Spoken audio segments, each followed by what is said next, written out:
Guys നമുക്ക് എങ്ങനെയാണ് ഒരു ആംപ്ലിഫയർ അസംബിൾ ചെയ്യേണ്ടതെന്ന് നോക്കാം.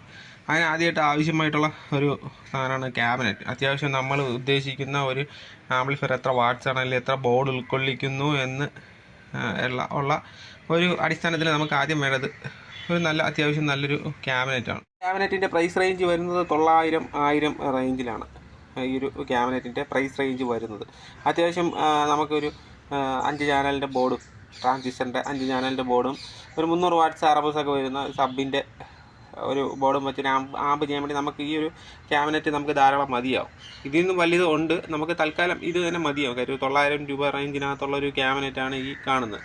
ഇത്തെ ഘട്ടമെന്ന് വെച്ച് കഴിഞ്ഞാൽ ആംപ്ലിഫയർ ബോർഡുകൾ വച്ച് നോക്കുക എന്നുള്ളതാണ്. ബോർഡിൻ്റെ സൈസ് അനുസരിച്ച് അത് വച്ച് നോക്കി അറേഞ്ച് ചെയ്ത് വയ്ക്കുക എന്നുള്ളതാണ് ആദ്യ ഘട്ടം.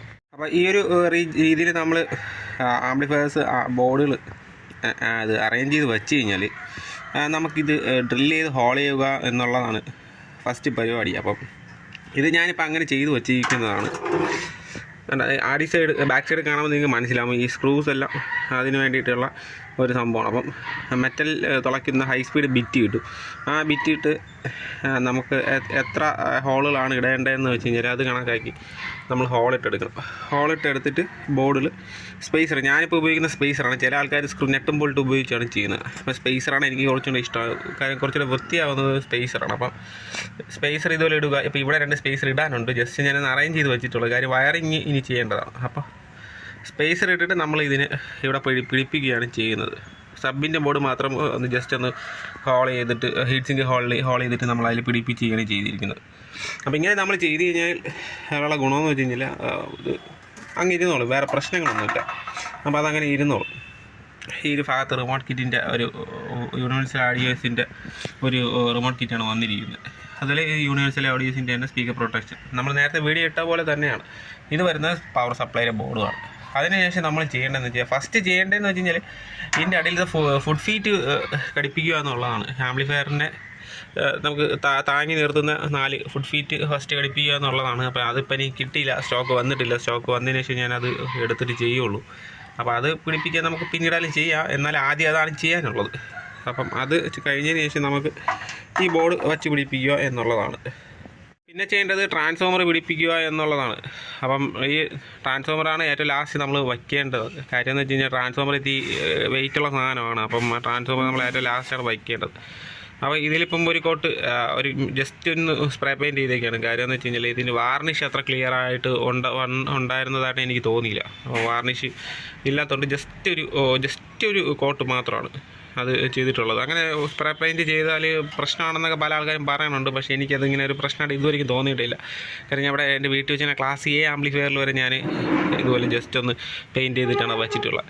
അതുപോലെ ഗുണമെന്ന് വെച്ച് കഴിഞ്ഞാൽ പെട്ടെന്നൊന്നും തുരുമ്പ് കയറത്തില്ല. കാര്യം ഒരു 5-6 വർഷം കഴിയുമ്പോഴും ഇനി എത്ര വാർണിഷ് അടിച്ചാലും വാർണിഷ് ഇളകി പോവുകയും വീണ്ടും തുരുമ്പ് കയറുന്നതായിട്ട് കാണുന്നുണ്ട്. സ്പ്രേ പെയിൻറ്റ് അവിടെ തന്നെ ഇരുന്നോളും. കാര്യം എന്ന് വെച്ചാൽ ഇതിപ്പം നോർമലായിട്ടുള്ളൊരു ക്ലാസ് AB ആംപ്ലിഫയറാണ്. ക്ലാസ് A സംബന്ധിച്ചിടത്തോളം ക്ലാസ് A വളരെ ചൂടാവും. അത് ഒരു ഹീറ്റ് സിങ്ക് ചൂടാവുന്നതിനേയും കാട്ടി നോർമലി ഈ ഒരു ക്ലാസ് ABയുടെ ഹീറ്റ് സിങ്ക് ചൂടാവുന്നതിനേയും കാട്ടിയും ക്ലാസ് Aയുടെ ട്രാൻസ്ഫോമർ ചൂടാവുന്നതായിട്ട് കണ്ടു. അപ്പം അത് ചൂടാവുമ്പോഴും നമുക്ക് ഒരു ഹീറ്റ് ഡെസിപ്പേഷൻ വേണം. അപ്പം അത് ഈ സ്പ്രേ പെയിൻറ്റ് ജസ്റ്റ് ഒരു കോട്ട് അടിച്ചെന്ന് പറഞ്ഞിട്ട് അത് അങ്ങനെ നടക്കാതെ ഇരിക്കുന്നു എന്നൊന്നുമില്ല. അത് കൃത്യമായിട്ട് തന്നെ ഒരു ഹീറ്റ് ഡെസിപ്പേഷൻ നടക്കുന്നുണ്ട്. കൂടാതെ തന്നെ ഹീറ്റായെന്ന് പറഞ്ഞ് ഈ സ്പ്രേ പെയിൻറ്റ് ഇളകി പോകുന്നതായിട്ടും കാണുന്നില്ല. അപ്പോൾ അതുകൊണ്ട് ഈ ഒരു സ്പ്രേ പെയിൻറ്റ് ജസ്റ്റ് ഒരു കോട്ട് അടിച്ചെന്ന് പറഞ്ഞ് ഒരു പ്രശ്നവും ട്രാൻസ്ഫോമറിന് ഉണ്ടാകാൻ പോകുന്നില്ല. പിന്നെ ഫസ്റ്റ് ശ്രദ്ധിക്കേണ്ട കാര്യം, പുതിയൊരു ട്രാൻസ്ഫോമർ വാങ്ങുന്ന സമയത്ത് നമുക്ക് ട്രാൻസ്ഫോമറിൻ്റെ ഈ നെട്ടും ബോൾട്ടും കൃത്യമായിട്ട് മുറുക്കണം. നമ്മൾ വീട്ടിൽ കൊണ്ടുവന്നതിന് ശേഷം അത് കൃത്യമായിട്ട് മുറുക്കിയെടുക്കണം ടൈറ്റ് ചെയ്തെടുക്കണം എന്നുള്ളതാണ്. ഇല്ലെന്നുണ്ടെങ്കിൽ ഈ കോർ ലൂസായി ഇരിക്കുക, വൈബ്രേറ്റ് ചെയ്യാനുള്ള ചാൻസുകളൊക്കെ ഉണ്ട്. അപ്പം അത് ഒഴിവാക്കുന്നതിന് വേണ്ടി നമുക്ക് ചെയ്യേണ്ട ഫസ്റ്റ് കാര്യം എന്ന് വെച്ചാൽ ഈ നെട്ടും ബോൾട്ടും ഒന്ന് കൃത്യമായിട്ട് മുറുക്കുക എന്നുള്ളതാണ്. ഇനി ഇതിൽ അടുത്ത ഘട്ടം എന്ന് വെച്ചാൽ വയറിങ്ങാണ്. വയറിങ് നമുക്ക് വളരെ കൃത്യമായിട്ട് തന്നെ ചെയ്യണം. അപ്പം അത് ചെയ്യേണ്ട സമയത്ത് നമ്മൾ ശ്രദ്ധിക്കേണ്ടതെന്ന് വെച്ച് കഴിഞ്ഞാൽ ഒരിക്കലും ട്രാൻസ്ഫോമറിൻ്റെ അടുത്തൂടെ വയറുകൾ കൊണ്ടുപോകാതിരിക്കുക എന്നുള്ളതാണ്. അതായത് സിഗ്നൽ ഇൻപുട്ട് ഔട്ട്പുട്ട്, അങ്ങനെ ഔട്ട്പുട്ട് വലിയ പ്രശ്നമില്ല. പക്ഷേ സിഗ്നൽ ഓഡിയോ ഇൻപുട്ട് എന്നുള്ള ആ ഒരു സെക്ഷൻ, അപ്പോൾ USB മോഡ്യൂളിൻ്റെ ഔട്ട് ആയാലും റിമോട്ട് കിറ്റിൻ്റെ അവിടെ നിന്നുള്ള ഔട്ടായാലും ട്രാൻസ്ഫോമറിൻ്റെ ആ ഒരു AC സപ്ലൈ വരുന്ന ഭാഗത്ത് അല്ലെങ്കിൽ ഒരു മാഗ്നറ്റിക് ഫീൽഡ് വരുന്ന ഒരു ഭാഗത്തു കൂടെ കൊണ്ടുപോകാതെ ജസ്റ്റ് ഒന്ന് ഒഴിവാക്കി ആ ഒരു ഭാഗം ഒഴിവാക്കി എല്ലാം ഈ ഒരു സെക്ഷനിൽ മാത്രം നിർത്തുക എന്നുള്ളത് പ്രധാനപ്പെട്ട ഒരു കാര്യമാണ്. ഇല്ലെങ്കിൽ ചിലപ്പോൾ ചെറിയ നോയ്സ് വരാനുള്ള ചാൻസ് ഉണ്ട്. അപ്പം അതുകൊണ്ടാണ് ഞാൻ ഈ ബോർഡുള്ള ഈ സെക്ഷനെല്ലാം ഒറ്റ സൈഡിലോട്ട് മാറ്റി നിർത്തിയിരിക്കുന്ന ഒരു കാരണം അതാണ്. അപ്പോൾ അങ്ങനെ ചെയ്ത് കഴിഞ്ഞാൽ ഗുണമെന്ന് വെച്ചാൽ നമുക്ക് നോയ്സ് ഒഴിവായി കിട്ടുക എന്നുള്ളതാണ്. അപ്പോൾ കൃത്യമായിട്ടുള്ളൊരു വയറിങ് ചെയ്യുക എന്നുള്ളത് ഈ ഒരു ഭാഗത്ത് തന്നെ നമുക്ക് ഇവിടെ നിന്നെല്ലാം ഈ ഒരു ട്രാൻസ്ഫോമറിൻ്റെ AC സപ്ലൈ ഈ ഭാഗത്ത് നമ്മൾ കൊടുത്തു കഴിഞ്ഞാൽ DC സപ്ലൈ നമുക്ക് ഈ സൈഡിൽ കൂടെ എടുത്ത് പെട്ടെന്ന് തന്നെ ഈ ഒരു ഭാഗത്തേക്ക് കൊടുത്ത് അറേഞ്ച് ചെയ്ത് നിർത്താൻ പറ്റും. അപ്പോൾ അങ്ങനെ വന്നു കഴിഞ്ഞാൽ നോയ്സ് കുറയാനുള്ള ചാൻസ് ഉണ്ട്. വയറിങ് കൃത്യമായിട്ട് വൃത്തിയായിട്ട് ചെയ്യാൻ ശ്രമിച്ചു കഴിഞ്ഞാൽ, അത്രയും ഒതുക്കി ചെയ്യാൻ ശ്രമിച്ചു കഴിഞ്ഞാൽ ആംപ്ലിഫയറിൻ്റെ ഒരു നോയ്സ് വളരെ കുറവായിരിക്കും. അപ്പം ഇത് പാർട്ട് 1 എന്നുള്ള രീതിയിലാണ് ഈ വീഡിയോ ഇപ്പോൾ ഇടുന്നത്. അടുത്ത പാർട്ട് 2 നമുക്ക് വയറിങ് ചെയ്തിട്ടുള്ളൊരു വീഡിയോ കാണാം. അപ്പോൾ അതിൻ്റെ കൂടെ തന്നെ നമുക്കിവിടെ കപ്പാസിറ്റേഴ്സ് ഇടാനുണ്ട്. ഈ ഒരു ഭാഗത്ത് ഇപ്പോൾ നിങ്ങൾക്ക് ഈ ഒരു ബ്ലാങ്കായിട്ട് കാണുന്ന ഭാഗത്ത് കമ്പോണൻസും കപ്പാസിറ്റർ ആഡ് ചെയ്യാനുണ്ട്.